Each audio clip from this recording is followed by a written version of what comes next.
नमस्कार, आप देख रहे हैं वीके न्यूज और मैं हूं आपके साथ मयंक गौर।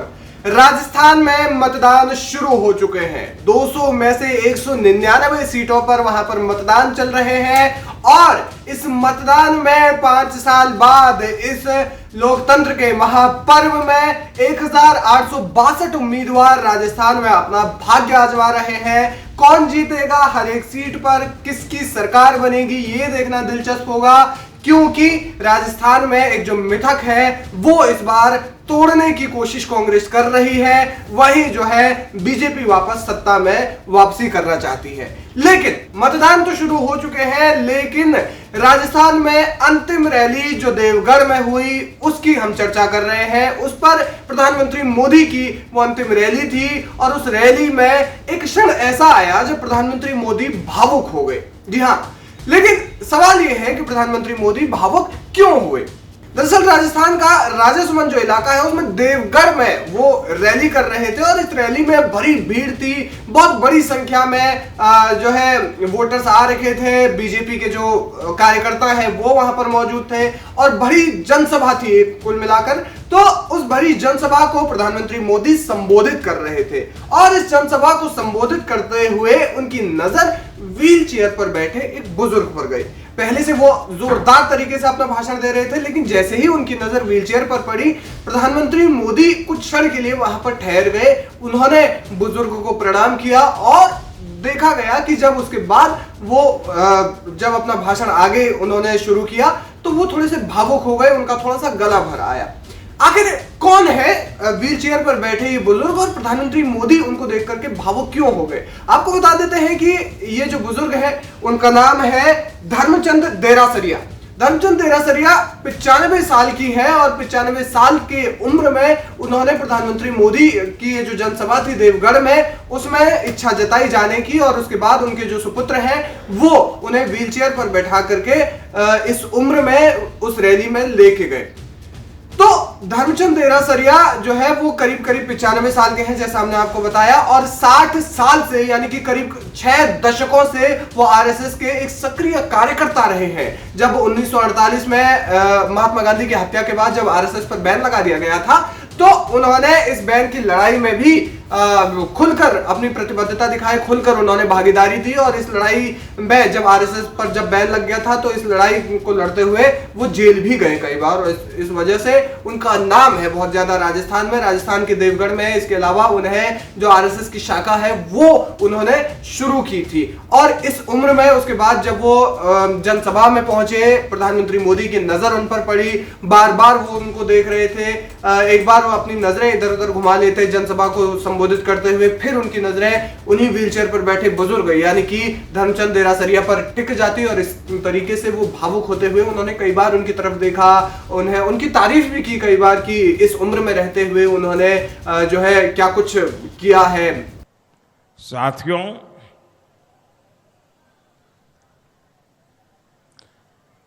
आज जब मैं इस सभा तो विराट है ही है, माताएं बहनें तो है ही है, चुनाव का परिणाम भी निश्चित है, लेकिन जब मैंने यहां बैठे बैठे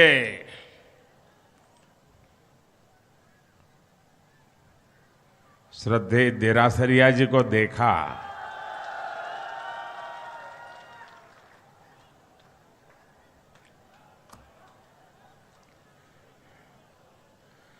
इस आयु में शायद जीवन के 6 दशक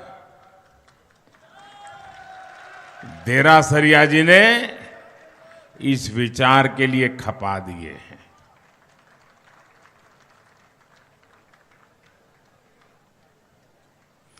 और एक कार्यकर्ता के रूप में नीचे बैठ करके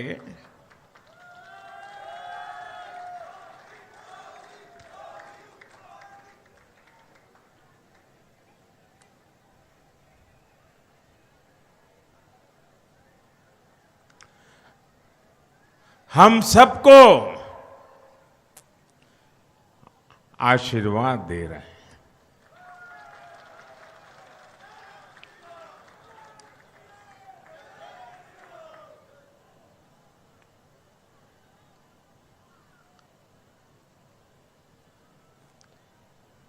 राजस्थान के चुनाव प्रचार का ये आखिरी दिन और मेरा ये आखिरी कार्यक्रम,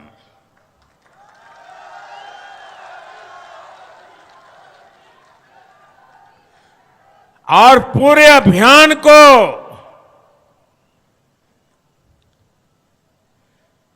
आज 4 चांद लग गए जब देरा सरिया जी का आशीर्वाद मिल गया।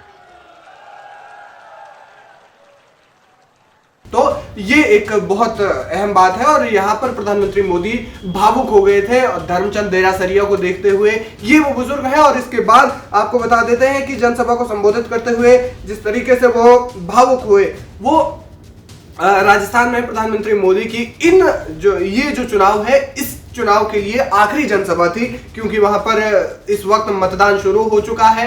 जैसा हमने आपको बताया 200 में से 199 सीटों पर वहां पर मतदान चल रहा है, क्योंकि कांग्रेस विधायक की मौत हो गई थी जो वहां पर सिटिंग एमएलए थे, और इस वजह से एक सीट पर जो है वो चुनाव रोकना पड़ा। करणपुर वो सीट है, इस वजह से वहां पर चुनाव रोकना पड़ा और 1862 प्रत्याशी वहां पर अपना भाग्य आजमा रहे हैं। देखना होगा कि सरकार किसकी बनती है, लेकिन ये जो प्रधानमंत्री मोदी का ये जो भाषण के दौरान ये जो एक तरीके से माहौल वहां पर बना है, एक भावुक जो पल वहां पर बना, उसको लेकर के खासी चर्चाएं हैं और उसकी वीडियोस भी, उसकी ये जनसभा को संबोधित होने की जो क्लिप है, तो संबोधित करने की जो क्लिप है, और इस दौरान जब वो धर्मचंद देरासरिया जी को देखते हुए भावुक हो जाते हैं तो उनका ये क्लिप जो है खासा वायरल हो रहा है। और इस दौरान प्रधानमंत्री मोदी जो भावुक हुए, उन्होंने उनको नमन किया, प्रणाम किया और उसके बाद उन्होंने अपना वक्तव्य जो है फिर से शुरू किया। तो क्या कुछ कहना चाहते हैं आप धर्मचंद देरासरिया और प्रधानमंत्री मोदी के इस कनेक्शन पर, और जिस तरीके से प्रधानमंत्री मोदी भावुक हुए उसको लेकर के आपकी क्या कुछ राय है, हमें कमेंट करके जरूर बताएं। वीके न्यूज, राष्ट्र के नाम।